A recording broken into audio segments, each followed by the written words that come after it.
नमस्कार विद्यार्थ्यांनो, DAV model public school Sita Sawangi e learning क्लासमध्ये तुमचं हार्दिक स्वागत आहे।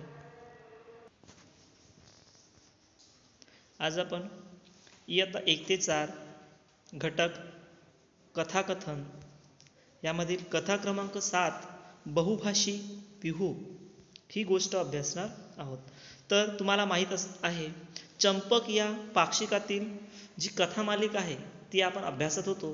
तर त्याच कथामालिकेतील कथा क्रमांक 7 बहुभाषी पिहू ही आज आपण अभ्यासणार आहोत।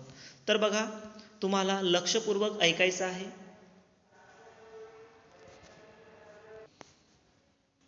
तर बघा, बहुभाषी पिहू। दुपारची वेळ होती, खूप गरमी होती। डॉली आणि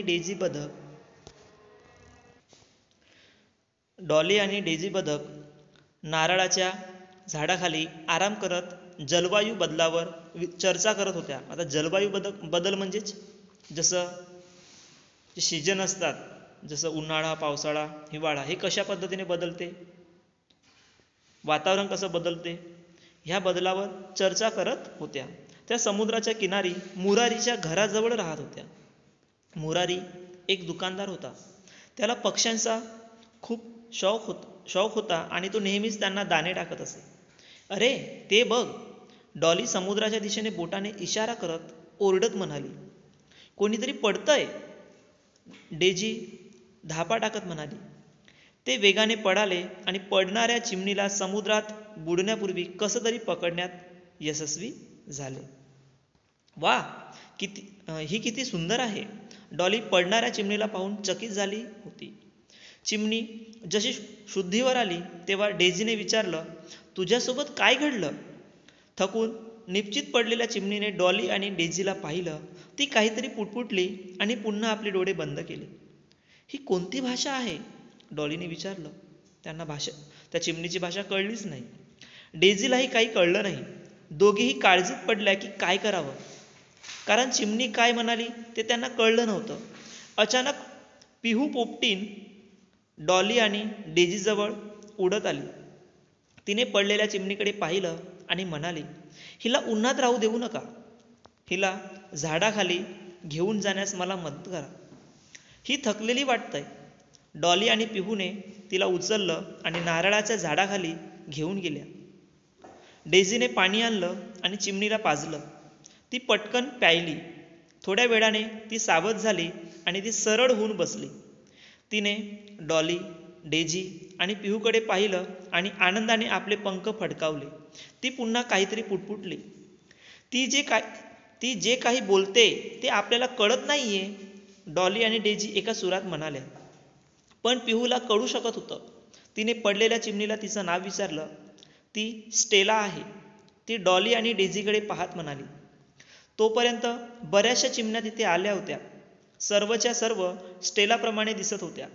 डॉली आणि डेझी एवढ्या सर्व चिमण्यांना एकत्र उडताना पाहून चकित झाल्या होत्या। त्यांना कळत नव्हतं की अखेरीस काय झालं आहे, परंतु पिहू सहजपणे सर्वांशी गप्पा मारण्यात दंग झाली होती। चिमण्यांच्या थव्याने पिहूला काहीतरी सांगितलं आणि तो निघून गेला। स्टेलानेही गुडबाय केलं आणि ती तिथून उडाली। पिहू हसली आणि म्हणाली, तुम्ही दोघी एवढ्या काळजीत का पडला आहात? चिमण्यांनी मदत केल्याबद्दल आपले आभार मानले आहेत। डॉली आणि डेझी पिहूकडे पाहतच राहिल्या।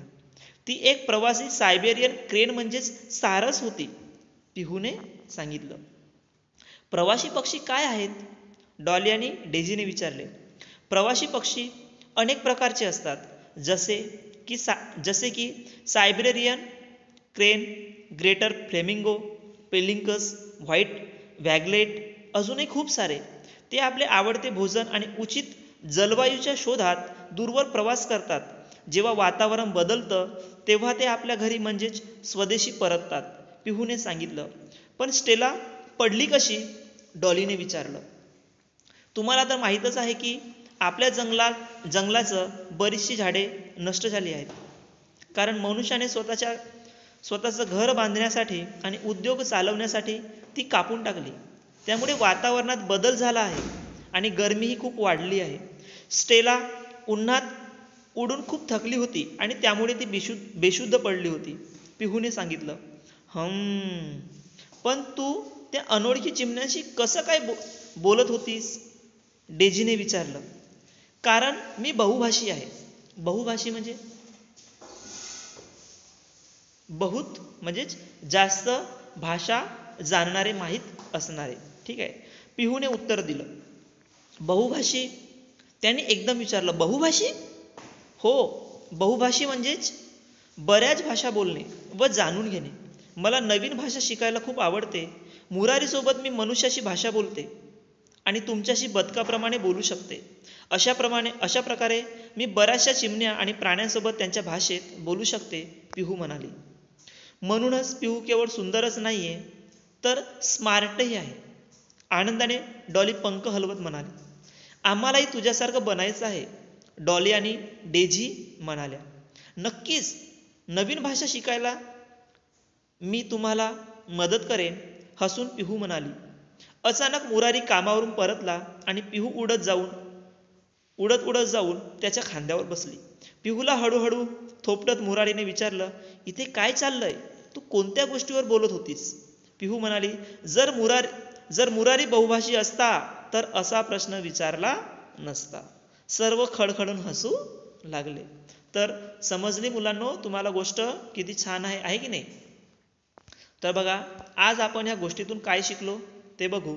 तात्पर्य बघा, बोध बघा या गोष्टीतून होणारा. माणसात मदत करण्याची वृत्ती असायला पाहिजे. जशा पद्धतीने स्टेला ह्या सारस जे प्रवासी पक्षी आहे, जी चिमणी आहे ती खाली पडली आणि कशा पद्धतीने बाकीच्या पक्ष्यांनी तिला मदत केली.